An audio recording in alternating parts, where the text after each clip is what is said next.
interesting updates from this bridgehead. The Ukrainian sources claims and the Russian confirms that the Russians launched significant offensive operation on the area between Sinkovka and Tarskoye. There are at least 5 areas, 5 directions of attack.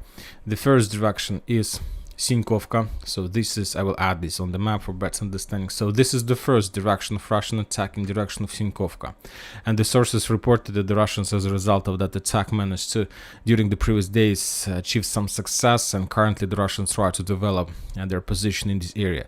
The second direction of attack is in Kuzyumovka-Novoselovskaya.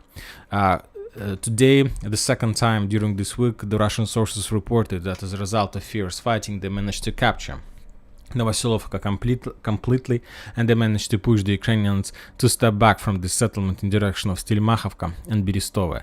The third direction of attack is in the vicinity of Karamzinovka. The Russians managed to cross the Zherebets River and to establish their bridgehead on the Ukrainian side of Zherebets River.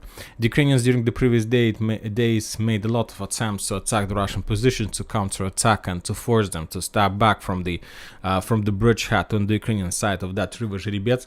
And today the Russians published another video of another attempt from the Ukrainian side to storm the Russian strongholds in the forest.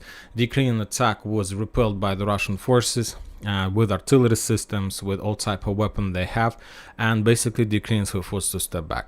This is a very important operation because this is the area where the Ukrainians didn't expect that the Russians would start their offensive operation.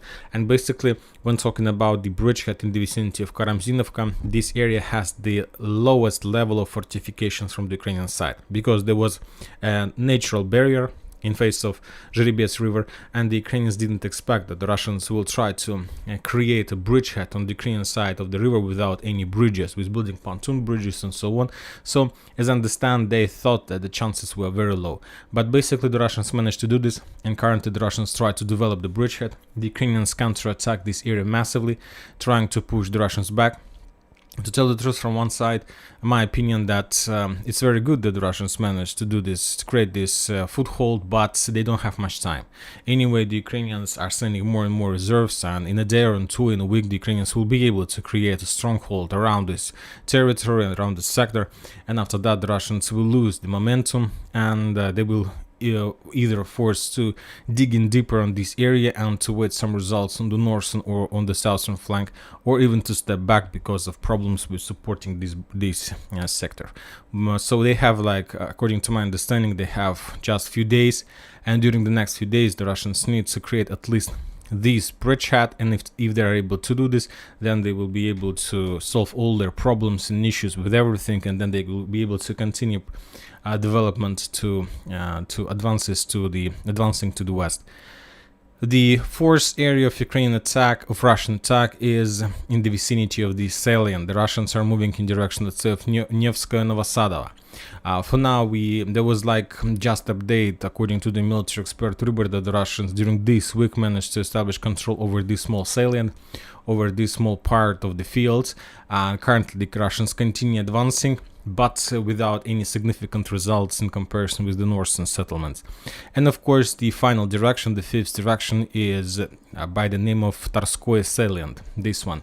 As we discussed during the previous week, the Russians managed to almost enter the edge part of the settlement Tarskoye. Currently there are storming operation in this area. For now, during the previous day and today, the Russians took a decision to change their tactics, and currently the Russians are in the defense state. The Ukrainians try to counterattack the Russians from all sides, from the north, from the west, and from the south, but for now the Russians were able to repel every single attack. Furthermore, the Russians continue bombing and shelling the artillery positions and artillery Ukrainian forces on the Ukrainian side of this sector. For example, today we got a video how the Russians were bombing the Ukrainian positions on the south. These are the positions of Ukrainian artillery systems, and the Russian claims that on this video we can see how they managed to destroy another artillery position of Ukrainians in the forest. Probably that was the forces either of 45th or 40th or 26th artillery brigades. So this is the situation on the Kupyansk front line.